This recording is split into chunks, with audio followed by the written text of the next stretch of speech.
What's up kabayan? So magandang gabi dito sa Poland. Dito ako para ipakita sa inyo yung presyo ng pagkain dito sa Poland. So nais ko ipakita sa inyo para dun sa mga kababayan na paparating pa lang dito, may idea na ano. So tara!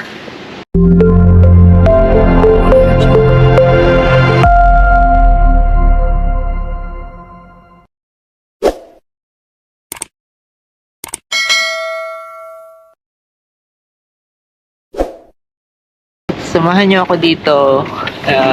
Mag-grocery ako. Ang mga pangunahing kailangan ko dito, ano.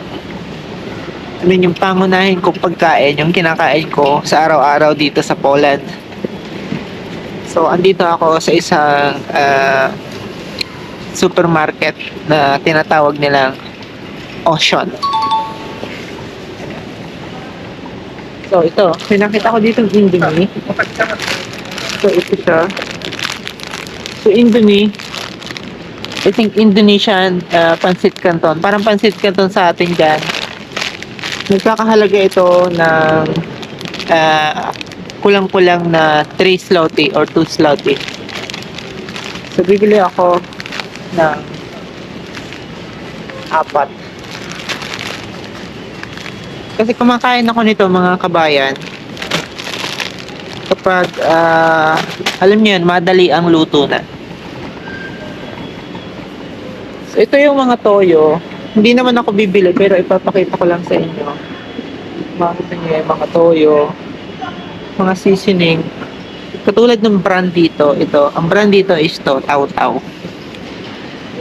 Siyempre, meron naman ditong tindahang Pinoy or sari-sari store dun sa Gidas. Doon na lang ako bumibili. So, ang ipapakita ko lang sa inyo yung pangunahing ginagamit ko sa araw-araw ng aking pagkain dito sa Poland, ano. Siguro pupunta muna ako ng fruits. Kasi dito ay puro, ang nakikita ko ay puro chacharon. Ano? So, pupunta ako sa vegetable area para alam niyo yun, makita niyo yung area doon sa vegetable. Hindi naman kasi ako palakain mga kabayan kasi ang kumakain lang ako pag day off. Katulad ngayong araw, kumain ako sa apartment dahil day off ko. Siyempre pag may pasok ako, may libreng pagkain dun sa hotel. Kahit hindi ko naman gusto, kinakain ko kasi libre naman yun.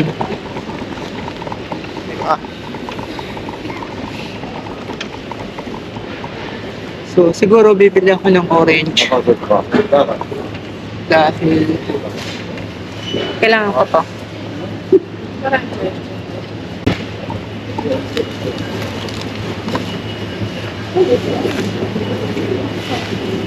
Okay, ito. Bibiling ko. So, ang presyo niya ay 7 zloty. So, lalagyan ko ng pesos mamaya kapag ginawa ko tong video. Ano?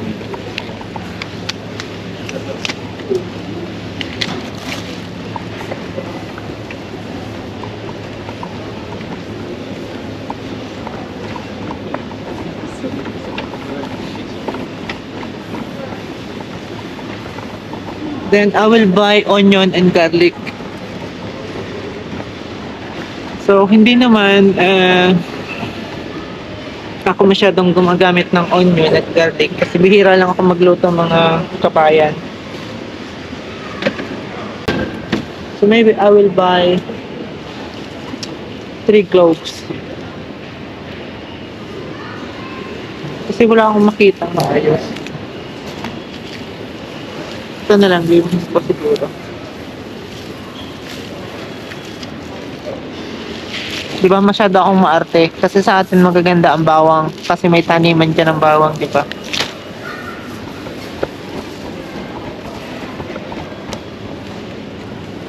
Tapos bibili rin ako ng sibuyas. Ito.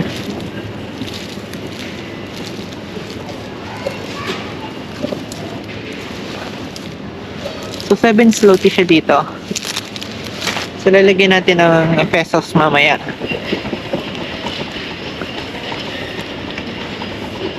So, bibili rin ako ng pak choy dito. Kasi, siguro magluluto ako ng sinabawan. Kaso, sobrang mahal yung pak choy dito o ng pet chai. Diba guys? Kung makikita niyo yung pet chai dito.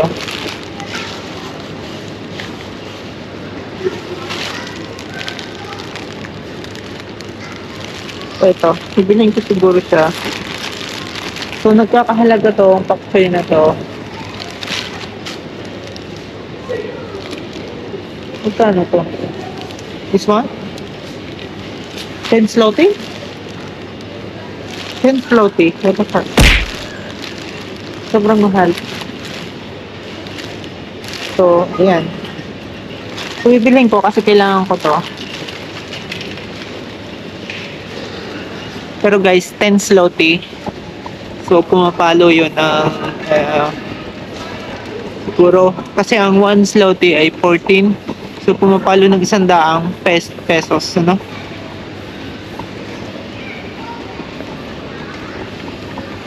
So, bibili rin ako ng karne dun sa, dulo doon.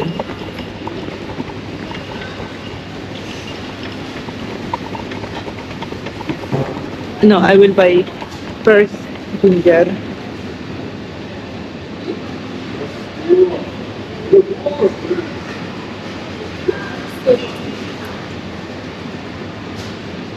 Ito, para makuha nyo yung price, kailangan timbangin dito.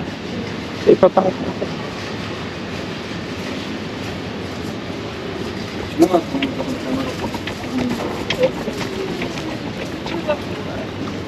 So, dito, kailangan nyo siyang itimbang dito. Then, pindutin nyo tong vegetable. Then, piliin nyo to. Ginger, syempre common sense, no? Tapos makikita nyo yung price. So, ayan. Sinakita ko lang sa inyo. Para may idea yung ibang kabayan, ano? So, ayan. So, bibili ako ng karne. Para dun sa pak choy. Diba? Diba ang hirap mag-vlog? Hindi madali. Yung presyo ng karne dito, so bibili tayo nung medyo mabuto para sa sinabawan. Makain tayo ng baka.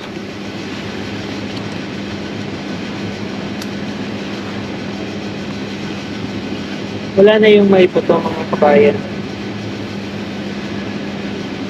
Gusto ko yung may buto para masarap. So katulad dito, itong baka na to, kung makikita nyo, diba, yung price niya ay nagkakahalaga ng 12.32 zloty. So katulad nito, so 531 grams, nagkakahalaga siya ng 9.20 zloty, mga kabayan. So ito, bibilin ko siya. Kung dito makikita nyo naman yung date. So, expired siya ng February 28, 2025, ano. So, nagkakahalaga to ng 20 zloty, mga kabayan. So, karamihan dito ay loaf bread. Katulad nito.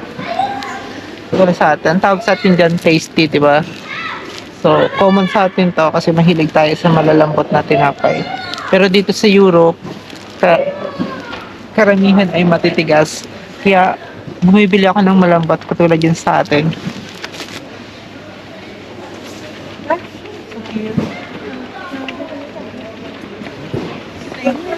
Ito yung sinasabi ko matigas. Parang rock bread. Kung tawagin. Tapos meron din dito mga brown bread. Tulad nito.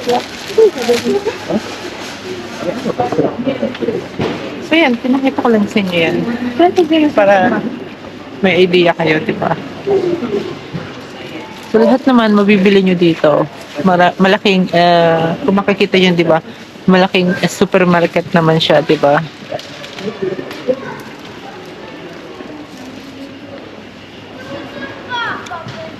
So may mga tinda na rin dito ang ganito, yung mga Middle East bread. Hindi ko alam, di ako kuman sa mga ganito, mga kabayan. So, para dun sa mga kababayan ko nag-abroad ng Middle East, siguro familiar sila dito. So, sa ganito, familiar ako. So, bumibili ako minsan nito. Ito pang pizza. So, yan, pinakita ko sa inyo para kung pumunta kayo dito, alam nyo, diba? Yung para dun sa mga bago. Siyempre, yung mga matatagala dito sa Poland, common na sa kanila to, diba?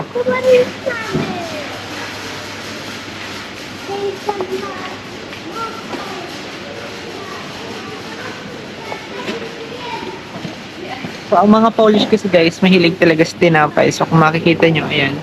Napakaraming tinapay doon sa area na yan. So, papalapit na rin kasi yung Valentine's. So, kung makikita nyo, ayan, may pink na tinapay dito. So, happy Valentine's sa nanay ko at sa pamilya ko, diba?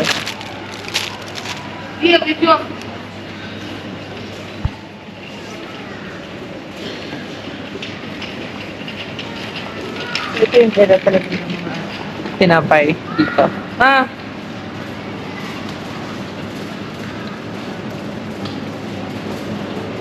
Tapos may nakita rin ako dito. So, ang tawag nila dito ay gingerbread. So, nagkakahalaga na 8 zloty. Diba? Heart. So, happy Valentine's Day.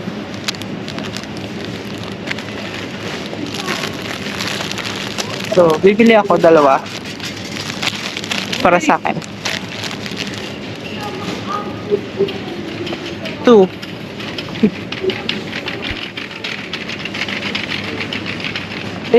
Mahilig sila sa sweet. Kaya mostly, yung iba dito, talagang malalaki yung bulas. Yung lahi nila, malalaki yung bulas. Mahilig sila sa chicken, sa mga ganyang pagkain, sa matatamis. Kaya naman, kapag napapunta kayo dito, yung height ng mga Pilipino ay halos kalahati lang yung iba. Lalong-lalo na yung mga babae. Kasi yung mga babae nila dito, pinakang mababa siguro, 5'7", ganyan. So height ko lang, or 5'4", siguro yun yung pinakang maliit nila. So ito mga kabayan, bibili ako ng kamatis. Kasi may nabili akong balatong doon sa sari-sari-store.pl sa Gdansk. So masarap diba pag may kamatis, kapag niluto nito. Bibili ako ng 5 piraso para makuha nyo yung presyo. So dito, titimbangin nyo. So, makikita nyo diba, ayan. Ang kinakailangan, alam niyo yung number, no? So ito, number 102 yun kasi marami siyang uri. So, i-click nyo lang to.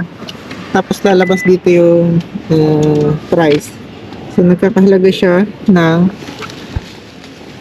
5 zloty, ano? So, ayan. Diba? High-tech. Beer na 0. Ayan, makikita nyo naman, diba? 0. It means 0 alcohol. Kaya, healthy pa rin.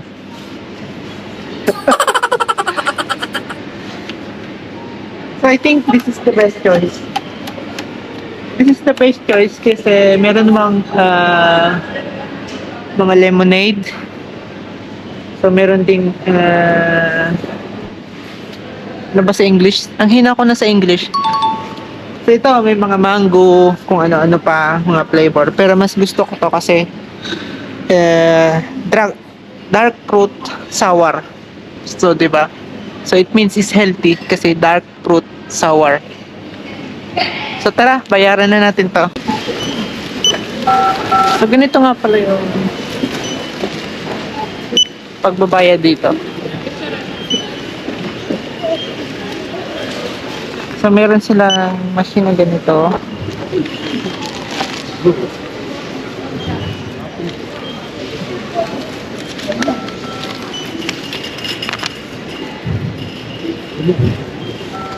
Kaya gumana.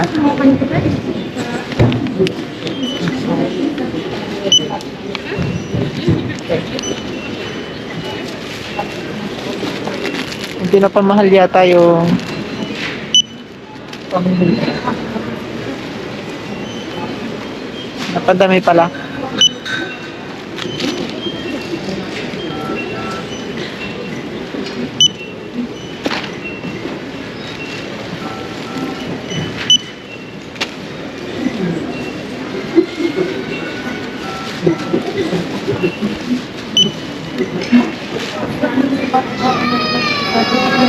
And this. The healthy drinks.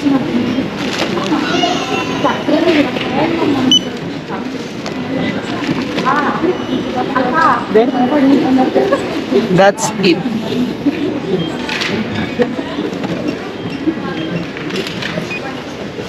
Okay.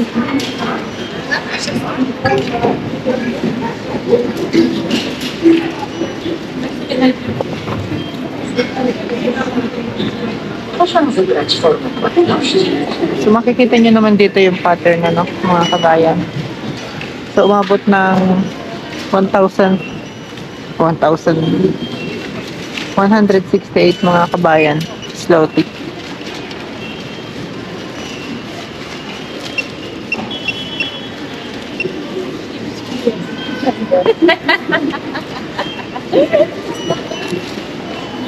So ang mahal.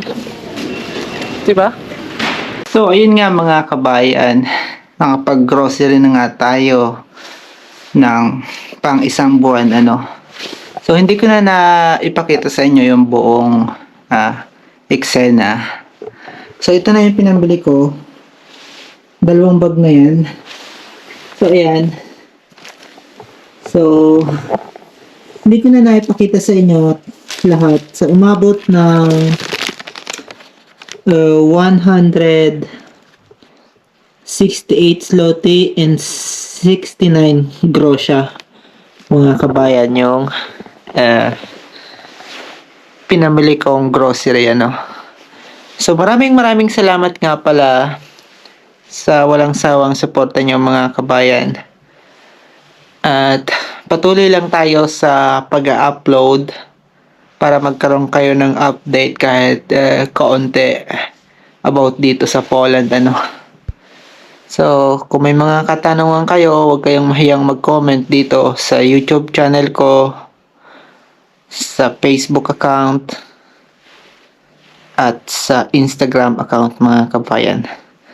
So, magandang gabi dyan sa inyo or magandang umaga. And pagpalain sana tayo nawa ng Panginoon mga kabayan. So, goodbye.